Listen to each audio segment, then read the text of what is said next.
Hello. Today we'll continue with atomic structure. So far we have seen Rutherford and Bohr model of atom, dual nature of electrons, de Broglie equation, as well as wave mechanical concept of atom, Schrodinger wave equation. That was our last class, Schrodinger wave equation and wave mechanical concept of the atom. Now we'll continue. In the last class we had seen the Schrodinger wave equation for an electron. Okay, now we'll see Schrodinger wave equation for hydrogen atom. For hydrogen atom, the potential energy term V is equal to minus E squared by 4 pi epsilon 0 into R, where R is the distance of the electron from the nucleus, E is the electronic charge, and epsilon 0 is the permittivity of free space.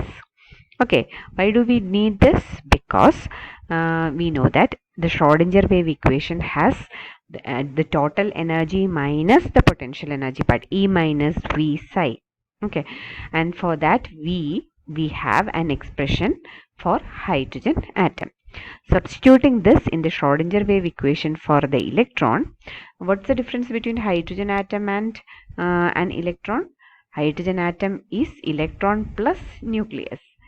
Okay, nucleus is stationary and hence nucleus does not have a kinetic energy term. It only has a potential energy term. Hence, by adding the potential energy term in the Schrodinger wave equation for electron, we can get the Schrodinger wave equation for hydrogen atom. Thus we get the Schrodinger wave equation for hydrogen atom as follows: dou squared psi by dou x square plus dou squared psi by dou y square plus dou squared psi by dou z square plus 8 pi squared m by h squared. These are all similar to the Schrodinger wave equation for electron, except E plus E squared by 4 pi epsilon 0 r. For electron, this is E minus V into psi is equal to 0 for electron, and for hydrogen atom it is E plus E squared by 4 pi epsilon 0 r into psi is equal to 0. This is the Schrodinger wave equation for hydrogen atom. If we solve the Schrodinger wave equation for psi, we know that psi, in order to be the solution for Schrodinger wave, in order for the solution for Schrodinger wave equation to be acceptable, it has to follow certain conditions. It must be single valued, it must be finite, it must be continuous, and so many conditions were there, and applying all those conditions we can get three solutions for psi, that is psi as a function of three different variables n, l and m, and these are known as the quantum numbers. Solution of Schrodinger wave equation of hydrogen atom for psi indicate that it is a function of three variables n, l and m, which are known as the quantum numbers. Okay, by solving the Schrodinger wave equation for hydrogen atom, you get three different values for the electron in the hydrogen atom. What does that indicate? It indicates that psi square is the probability of finding the electron in space surrounding the nucleus. Hence, the solution for Schrodinger wave equation gives the probable values of the space where the electron can be found.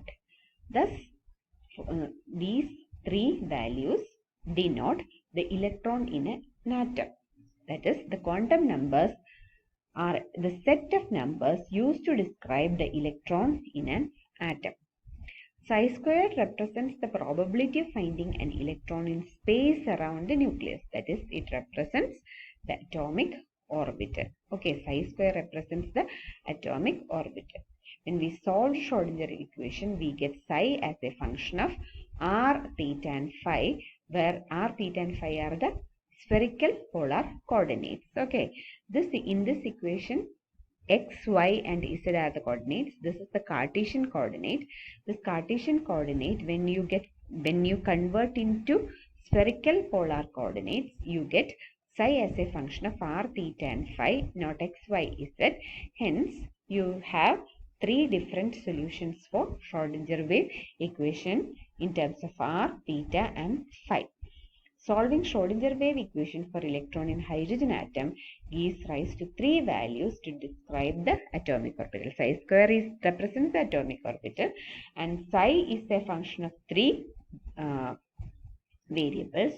Thus, the atomic orbital can be described by these three variables, which are known as the quantum numbers. The first quantum number is principal quantum number.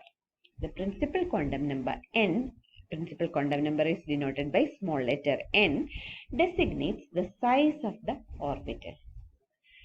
The principal quantum number, which we obtain by solving the Schrodinger wave equation, denotes the size of the orbital. Okay. When value of n is large, the orbital is a large orbital. The allowed values of n are integral numbers.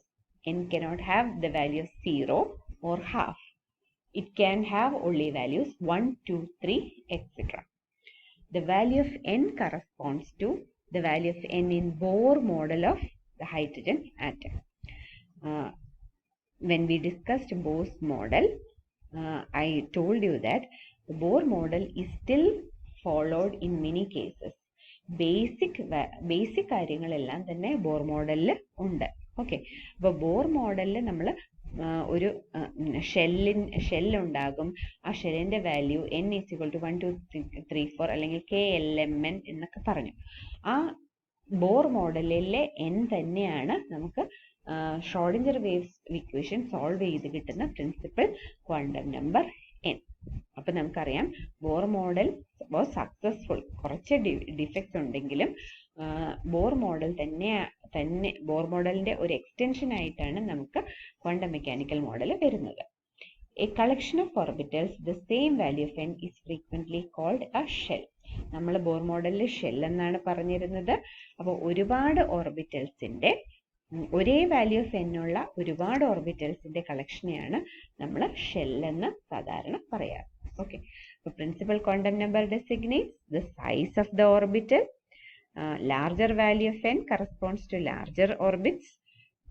N can have only integral values, that is 0 and half are not acceptable. The value of n corresponds to the value of n in Bohr model of hydrogen atom. Okay. ഇനി നമുക്ക് അടുത്ത quantum നമ്പറിലേക്ക് പോവാം. Azimuthal or angular momentum quantum number. Okay, ഇതിന് വേറൊരു പേരും കൂടിയുണ്ട്, subsidiary quantum number. The angular momentum quantum number, ഇതിനെ ഡിനോട്ട് ചെയ്യുന്നത് സ്മോൾ എൽ എന്നാണ്, സ്മോൾ ലെറ്റർ എൽ ആണ്. Describes the shape of the orbital. Principal quantum number size ആണ് denote ചെയ്തിരുന്നത്, whereas azimuthal quantum number describes the shape of the orbital. അതുകൂടാതെ and rotational kinetic energy, which is also known as angular momentum. അപ്പോൾ നമുക്ക് ഒരു ഓർബിറ്റലിന്റെ ഷേപ്പും ആ ഓർബിറ്റലിലുള്ള ഇലക്ട്രോണിന്റെ rotational kinetic energy അതല്ലെങ്കിൽ ആംഗുലർ മൊമെന്റം ആണ് നമ്മൾ അസിമുത്തൽ ക്വാണ്ടം നമ്പറിൽ നിന്ന് കിട്ടുന്നത്. Angular momentum of an electron in an orbital is given by h/2 pi into square root of L into L plus 1, where L is the angular momentum quantum number. L ന്റെ value integers ആണ്, പക്ഷെ 0 allowed ആണ്. The value of L are integers that depend on the value of the principal quantum number. So, ഈ azimuthal quantum number depends on the principal quantum number. അതും integers ആണ്, and its allowed values ranges from 0 to n-1. Principal quantum നമ്പറിനേക്കാൾ കുറവായിരിക്കും azimuthal quantum നമ്പറിന്റെ values, because they depend on principal quantum number. അപ്പൊ എല്ലിന് allowed ആയിട്ടുള്ള values 0 to n-1. If the principal quantum number is 2, the allowed values of L will be 0 and 1. If it is 3, the allowed values will be 0, 1 and 2. Okay, അപ്പോൾ ആ upper limit എങ്ങനെയാണ് കിട്ടുന്നത്? n-1 എന്ന് നമ്മൾ ചെയ്തിട്ടാണ് കിട്ടുന്നത്. For example, if n is equal to 2, L can be 0 or half. അപ്പോൾ Lന്റെ value 0 ആണെങ്കിൽ ഇറ്റ് ഡിനോട്ട്സ് s ഓർബിറ്റൽ, 1 ആണെങ്കിൽ p ഓർബിറ്റൽ, 2 ആണെങ്കിൽ d ഓർബിറ്റൽ, 3 ആണെങ്കിൽ f ഓർബിറ്റൽ. ഓക്കെ, ഇങ്ങനെയാണ് നമുക്ക് അസിമത്തൽ ക്വാണ്ടം നമ്പർ അല്ലെങ്കിൽ ആംഗുലർ മൊമെന്റം ക്വാണ്ടം നമ്പർ കണ്ടുപിടിക്കാൻ പറ്റുന്നത്. A collection of orbitals the same value of n and l is referred to as a subshell. അപ്പോൾ ഒരു ഓർബിറ്റലിന്റെ സെയിം ഒരേ വാല്യൂ ഓഫ് n ഉള്ള ഓർബിറ്റൽസിനെ എല്ലാം കൂടെ നമ്മൾ ഒരു ഷെൽ എന്ന് പറയും. ഒരേ വാല്യൂ ഓഫ് n-ഉം l-ഉം ഉള്ള ഓർബിറ്റൽസിനെ നമ്മൾ പറയുന്നത് സബ് ഷെൽ എന്നാണ്. ഓക്കെ, n-ഉം l-ഉം ഒരു ഇലക്ട്രോൺ സെയിം ആയിട്ടുള്ള എല്ലാ ഓർബിറ്റൽസിനെയും നമ്മൾ സബ് ഷെൽ എന്ന് വിളിക്കും. നമുക്ക് അടുത്ത ക്വാണ്ടം നമ്പറിലേക്ക് പോകാം. Magnetic quantum number. Magnetic quantum നമ്പറിനെ ഡിനോട്ട് ചെയ്യുന്നത് ml എന്നാണ്. ml describes the orientation of orbital in space. ആദ്യത്തെ പ്രിൻസിപ്പൽ ക്വാണ്ടം നമ്പർ സൈസ് ആണ്, അസിമത്തൽ ക്വാണ്ടം നമ്പർ ഷേപ്പ് ആണ്, മൂന്നാമത്തത് ഓറിയന്റേഷൻ. ഈ magnetic quantum number describes the orientation of orbital in space. ഇനി value of ml എങ്ങനെയായിരിക്കും? Value of ml also are integers that depend on the value of the angular momentum quantum number. Okay, ml-ഉം integers ആയിരിക്കും. Half plus half minus half ഒന്നും allowed അല്ല, 0 allowed ആണ്. ഇതിൻ്റെ ml-ന്റെ values will also be less than the number of azimuthal quantum number. Azimuthal quantum നമ്പറിനേക്കാൾ കുറവായിരിക്കും. And its values will be -l to +l. -l including 0 to +l ആണ് the values of ml. Okay, for example, ഇപ്പം നമ്മുടെ l-ന്റെ value 3 ആണെന്ന് വിചാരിക്കുക. 3 ആണെങ്കിൽ ml-ന്റെ values എന്തൊക്കെയായിരിക്കും? -3, -2, -1, 0, 1, 2, 3. -l to +l ആണ് ml-ന്റെ വാല്യൂസ്. ഞാനതിവിടെ ഇങ്ങനെ എഴുതാം.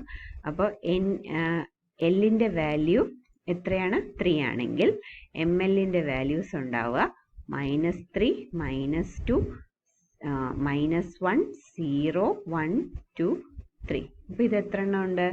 1, 2, 3, 4, 5, 6, 7. 7 എന്ന് പറഞ്ഞാൽ 3 × 2 + 1. അപ്പോൾ ശരിക്കും എത്ര ml വാല്യൂസ് ഉണ്ടാകും? 2l + 1 ml വാല്യൂസ് ഉണ്ടാകും. ഓക്കെ, അപ്പം ഇങ്ങനെയാണ് നമ്മൾ മാഗ്നറ്റിക് ക്വാണ്ടം നമ്പർ കണ്ടുപിടിക്കുന്നത്. ഓക്കെ, അപ്പോൾ l = 3 എന്ന് പറഞ്ഞാൽ ഏത് ഓർബിറ്റിലായിരിക്കും? 0 ആണെങ്കിൽ നമ്മൾ നേരത്തെ സ്ലൈഡിൽ കണ്ടു, 0 ആണെങ്കിൽ s, 1 p, 2d, 3 f ആണ്. അപ്പം 3 ആവുമ്പോൾ f ഓർബിറ്റലാണ്. f ഓർബിറ്റലിന് എത്ര ഇതുണ്ട്? 7 മാഗ്നറ്റിക് ക്വാണ്ടം നമ്പേഴ്സ് പോസിബിൾ ആണ്. 7 ഓറിയന്റേഷൻസ് ഇൻ സ്പേസ് പോസിബിൾ ആണ്. ഓക്കെ, അപ്പോൾ ഈ 3 ക്വാണ്ടം നമ്പേഴ്സ് ആണ് that we get from the solution of Schrodinger wave equation. പക്ഷെ ഈ 3 ക്വാണ്ടം നമ്പർ കൊണ്ട് മാത്രം ഒരു ഇലക്ട്രോണിനെ മുഴുവനായിട്ട് ഡിസ്ക്രൈബ് ചെയ്യാൻ പറ്റുന്നില്ല. നമ്മുടെ ബോർ തിയറിയുടെ ഒരു വളരെ വലിയ ഡിഫക്റ്റ് ആയിരുന്നു.